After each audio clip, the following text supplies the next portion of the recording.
ಶ್ರೀ ನಿತ್ಯ ಶಂಕರಾನಂದ ಸರಸ್ವತಿ ಸ್ವಾಮೀಜಿಗಳು ಈ ಕಲರ್ಸ್ ಕನ್ನಡದಲ್ಲಿ ಹಲವಾರು ದಿನಗಳಿಂದ ಬೆಳಗ್ಗೆ 7 ಗಂಟೆಗೆ ಭವಿಷ್ಯವಾಣಿಯನ್ನು ಹೇಳ್ತಿರ್ತಾರೆ ಈ ಸ್ವಾಮೀಜಿಗಳು.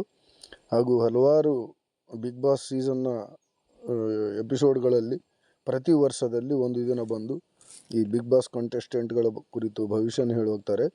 ಅದರಲ್ಲಿ ರಜತ್ ಅವರಿಗೆ, ಭವ್ಯ ಗೌಡರವರಿಗೆ ಹಾಗೂ ಉಗ್ರಂ ಮಂಜಣ್ಣನವರಿಗೆ ಈ ವರ್ಷ ಏನು ಒಳ್ಳೆಯದಿಲ್ಲ, ಯಾವುದು ಸಕ್ಸಸ್ ಆಗಲ್ಲ ಅನ್ನುವಂಥ ಮಾತನ್ನು ಹೇಳಿದರು. ಅದೇ ರೀತಿಯಾಗಿ ಮೋಕ್ಷಿತಾ ಪೈ ಅವರಿಗೆ, ಹನುಮಂತರವರಿಗೆ ಹಾಗೂ ತ್ರಿವಿಕ್ರಮರವರಿಗೆ ಈ ವರ್ಷ ನಿಮಗೆ ಒಳ್ಳೆಯ ದಿನ ಇದೆ, ನಿಮಗೆಲ್ಲ ಒಳ್ಳೆಯದಾಗತ್ತೆ ಅನ್ನುವಂಥ ಮಾತನ್ನು ಹೇಳಿದರು. ಒಳ್ಳೆಯ ಫ್ಯೂಚರ್ ಇದೆ ಈ ವರ್ಷದಲ್ಲಿ ಅನ್ನುವಂಥ ಮಾತನ್ನು ಹೇಳಿದರು. ಅದೇ ರೀತಿಯಾಗಿ ಹನುಮಂತರವರಿಗೆ ಈ ಬಿಗ್ ಬಾಸ್ ಮುಗಿದ ಮೇಲೆ ನಿನಗೆ ಮದುವೆನೂ ಆಗುತ್ತೆ ಅನ್ನುವಂಥ ಒಂದು ಮಾತನ್ನು ಹೇಳಿದರು. ಅದೇ ರೀತಿಯಾಗಿ ನೋಡಿದರೆ ಈಗ ಈ ಭವ್ಯ ಗೌಡ ಹಾಗೂ ಉಗ್ರಂ ಮಂಜಣ್ಣನವರ ವಿಷಯದಲ್ಲಿ ಇದು ನಿಜ ಆಗಿದೆ, ನಿಮಗೇನು ಒಳ್ಳೆಯದಿಲ್ಲ ಅನ್ನುವಂಥ ಮಾತು ಹೇಳಿದರು. ಆದರೆ ರಜತ್ ಕಿಶನ್ ಅವ್ರಿಗೂ ಹೇಳಿದರು ಒಳ್ಳೆಯದಾಗಲ್ಲ ಅಂತೇಳಿ. ಆದರೆ ಅವ್ರಿಗೆ ಒಳ್ಳೆಯದಾಗಿದೆ, 3ನೇ ಸ್ಥಾನದಲ್ಲಿ ಬಂದು ಒಳ್ಳೆಯ ಆಟವನ್ನು ಆಡಿದ್ದಾರೆ. ಅದೇ ರೀತಿಯಾಗಿ ಹನುಮಂತಣ್ಣನವರು ಫಿನಾಲೆ ಕೂಡ ಗೆದ್ದಿದ್ದಾರೆ. 50 ಲಕ್ಷ ರೂಪಾಯಿಗಳ ಬಹುಮಾನವನ್ನು ಗೆದ್ದಿದ್ದಾರೆ. ಅದಲ್ಲದೆ ಬಿಗ್ ಬಾಸ್ ಮುಗಿದ ಮೇಲೆ ನಡೆದ ಒಂದು ಸಂದರ್ಶನದಲ್ಲಿ ನಾನು ಈ ಹಣದಿಂದ ಮದುವೆ ಮಾಡ್ಕೊಳ್ತೇನೆ, ಅದೇ ರೀತಿಯಾಗಿ ನನ್ನ ಮನೆ ಸರಿಯಾಗಿಲ್ಲ, ಮೇಲೆ ಸೀಟ್ ಇದೆ, ಹಳೆ ಮನೆ ಇದೆ, ಅದನ್ನು ತೆಗೆದು ಒಂದು ಮನೆ ಸೀಟ್ ಹಾಕಿಸ್ತೀನಿ, RCs ಹಾಕಿಸ್ತೀನಿ ಅನ್ನುವಂಥ ಮಾತನ್ನು ಹೇಳಿದರು. ಅದಲ್ಲದೆ ಕಷ್ಟದಲ್ಲಿರುವವರಿಗೆ ಸಹಾಯ ಮಾಡೋದು ಅಂತ ಪ್ರಯತ್ನ ಮಾಡ್ತೀನಿ ಅನ್ನುವಂಥ ಮಾತನ್ನು ಹೇಳಿದರು.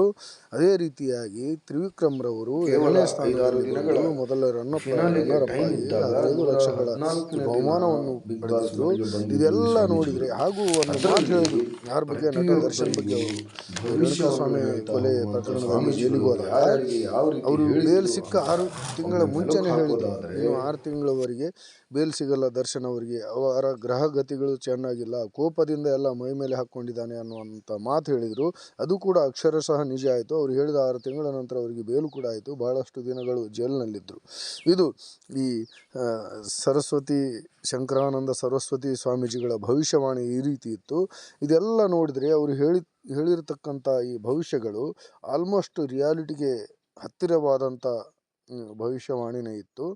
ಅದೇ ಪ್ರಕಾರವಾಗಿ ಅವರು ಹೇಳಿದ ಭವಿಷ್ಯದಲ್ಲಿ 6 ಜನರೇನು ಫಿನಾಲಿಸ್ಟ್ ಇದ್ರಲ್ಲ ಫೈನಲಲ್ಲಿ, ಅವರಲ್ಲಿ 3 ಜನರಿಗೆ ಕೆಟ್ಟದ್ದಾಗತ್ತೆ, 3 ಜನರಿಗೆ ಒಳ್ಳೆಯದಾಗತ್ತೆ ಅಂತ ಹೇಳಿದರು. ಆದರೆ ಅದರಲ್ಲಿ ಇಬ್ಬರಿಗೆ ತುಂಬ ಚೆನ್ನಾಗಾಗಿದೆ, ಹನುಮಂತರವರಿಗೆ ಹಾಗೂ ತ್ರಿವಿಕ್ರಮ್ರವರಿಗೆ. ಅವರು ಸ್ವಾಮೀಜಿಯ ಜ್ಯೋತಿಷ್ಯದ ಪ್ರಕಾರನೇ ಮೊದಲು ಹಾಗೂ 2ನೇ ಸ್ಥಾನದಲ್ಲಿದ್ದಾರೆ. ಅವರು ಹೇಳಿದಂಥ ಒಳಾರ್ಥನೂ ಅದೇ ರೀತಿಯಾಗಿತ್ತು ಅಂತಲೇ ಅನ್ಬೋದು ವೀಕ್ಷಕರೇ. ಈ ರೀತಿಯಾಗಿ ರಜತ್ ಒಬ್ಬರಿಗೆ ಮಾತ್ರ ಚೆನ್ನಾಗಿಲ್ಲ ಅಂತ ಹೇಳಿದರು, ಆದರೆ ಅವರಿಗೆ ಮೊದಲ ರನ್ನಪ್ ಆದರು ಹಾಗೂ ಹಲವಾರು ಲಕ್ಷದವರೆಗೆ ಬಹುಮಾನಗಳನ್ನು ಪಡೆದರು. ಈ ರೀತಿಯಾಗಿ ಅವರು ಹೇಳಿದಂಥ ಭವಿಷ್ಯ ಆಲ್ಮೋಸ್ಟ್ ರಿಯಾಲಿಟಿಗೆ ಹತ್ತಿರವಾದಂಥದ್ದು ಇದೆ. ಹಾಗಾಗಿಯೇ ಅವರು ಕಲರ್ಸ್ ಕನ್ನಡದವರಿಗೆ ಅವ್ರನ್ನ ಹಿಡ್ಕೊಂಡಿದ್ದಾರೆ ಭವಿಷ್ಯ ಹೇಳಲಿಕ್ಕೆ ಅಂತಲೇ ಹೇಳ್ಬೋದು ವೀಕ್ಷಕರೇ. ಈ ರೀತಿ ಈ ಸ್ವಾಮೀಜಿಯವರ ಬಗ್ಗೆ ಒಂದು ಮಾಹಿತಿ ಇತ್ತು, ನಿಮಗೆ ತಿಳಿಸ್ತಾ ಇದ್ದೀನಿ. ಈ ವಿಡಿಯೋ ನಿಮಗೆ ಇಷ್ಟ ಆದರೆ ಲೈಕ್ ಮಾಡಿರಿ, ಶೇರ್ ಮಾಡಿರಿ, ನಿಮಗೇನು ಅನಿಸುತ್ತೆ ಅದನ್ನು ಕಮೆಂಟ್ ಬಾಕ್ಸ್ನಲ್ಲಿ ಹಾಕಿ. ಅದೇ ರೀತಿಯಾಗಿ ನನ್ನ ಯೂಟ್ಯೂಬ್ ಚಾನಲನ್ನು ಎಲ್ಲರೂ ಸಬ್ಸ್ಕ್ರೈಬ್ ಮಾಡ್ಕೊಳ್ಳಿ.